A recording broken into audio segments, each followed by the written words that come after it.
చిత్రమా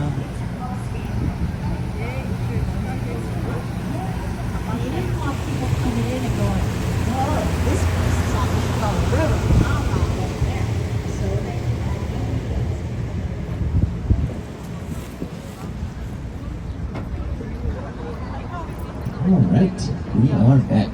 We've turned it into a lovely sunset cruise. You guys picked a good time. And you probably heard about the Great Chicago Fire. We'll talk about that later on. But did you know there was also Great Chicago Flood? Back in 1992, some crews were working on this next bridge right here, the Kinzie Street Bridge. And next day they put a hole in the wall of a tunnel that they forgot was there. These were out-of-use tunnels from the early 1900s. This allowed water from the river to flood into the basements of a bunch of our downtown office buildings. There's up to 40 feet of water in some of those basements.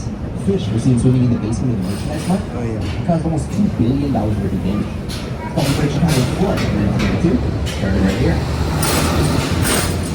Trump building తీయండి 30 seconds వచ్చినప్పుడు okay Even old mattresses, eventually clogged it with a specialized concrete mixture that could shoot down into tunnels in order to expand and fill that hole.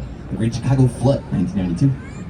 This spot on the river is the historic site of the first footbridge built across the river in the early 1800s, which is built to access a tavern. That's a very Chicago thing. A feat of engineering where the end result is drinking. On your right, this curving gray building is the Riverbend Condominiums, 2003. See how the front of that building curves east?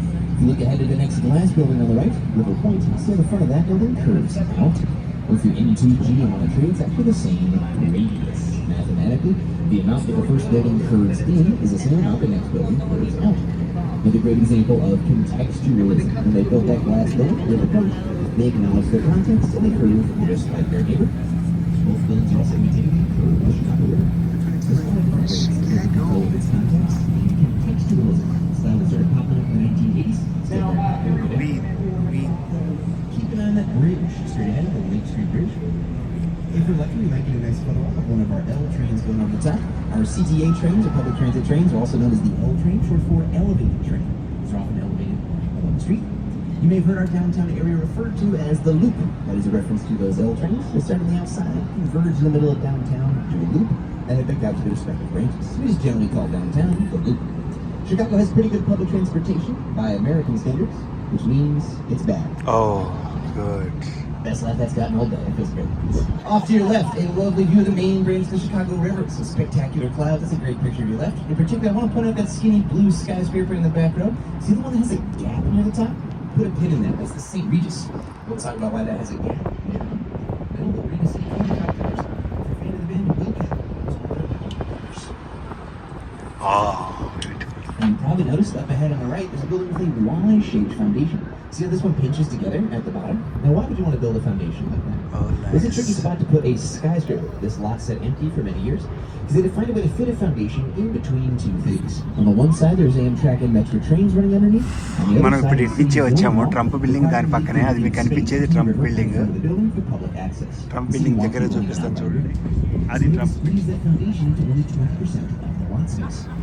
First full-size floor of that building is about 100 feet off the ground. Now, how do you do that safely?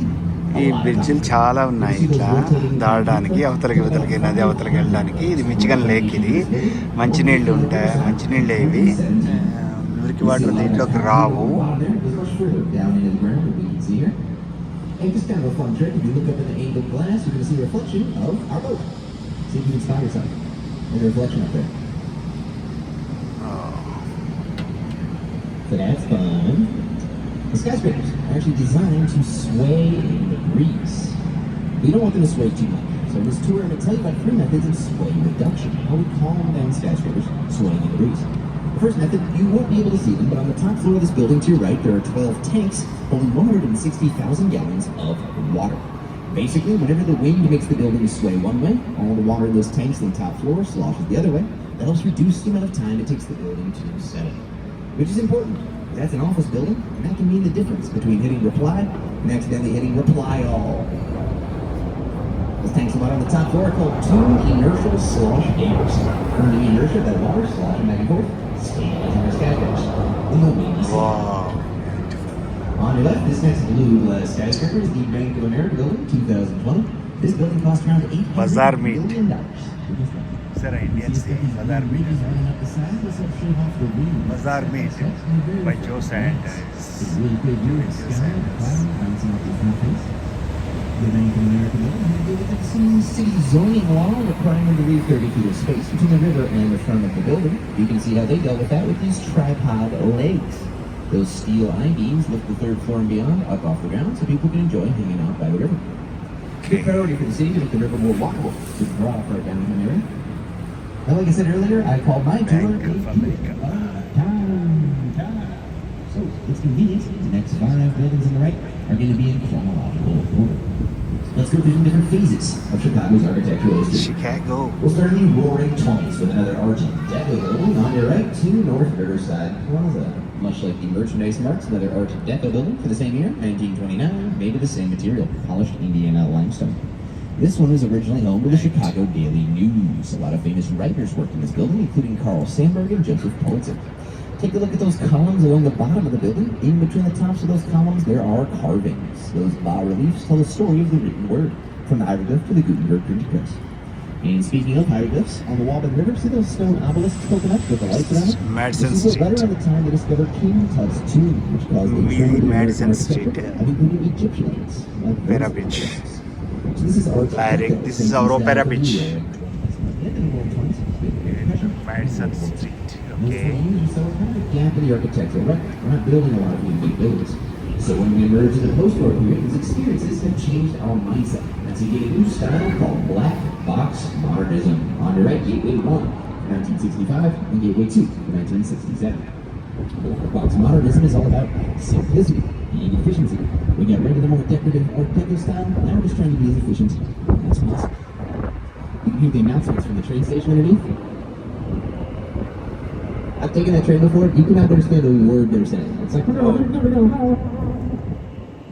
get on a train and go back.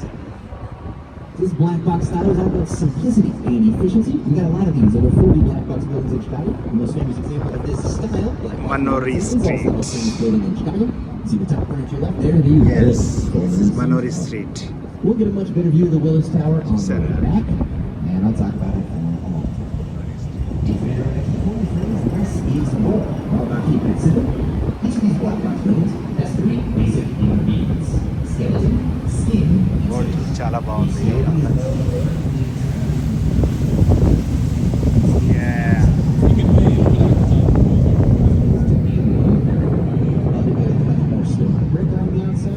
Oh my God. On the inside does that, and the outside is more of a covering. We call it the third ingredient is space. These can be very seriously developed. One thing that makes them popular is they leave space around the outside of the building for an outdoor plaza. As you Adams see, the Street. is currently under construction, being a little upgrade. That lovely cloud right there, right in front of it, that stone building is Union Station. We got a train station. We'll talk about that later. ఇప్పుడు మనం వెళ్తుంది ఇది Adams street Chicago. చూసారా?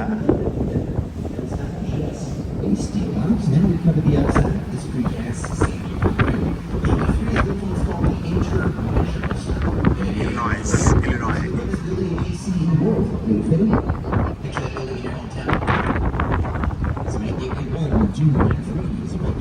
This next curving glass building ahead on the right is Gateway 1983.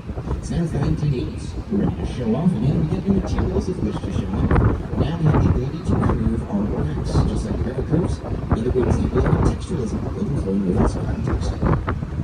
Also, I just think this is funny. On the right, we got a fitness center right next to a bakery.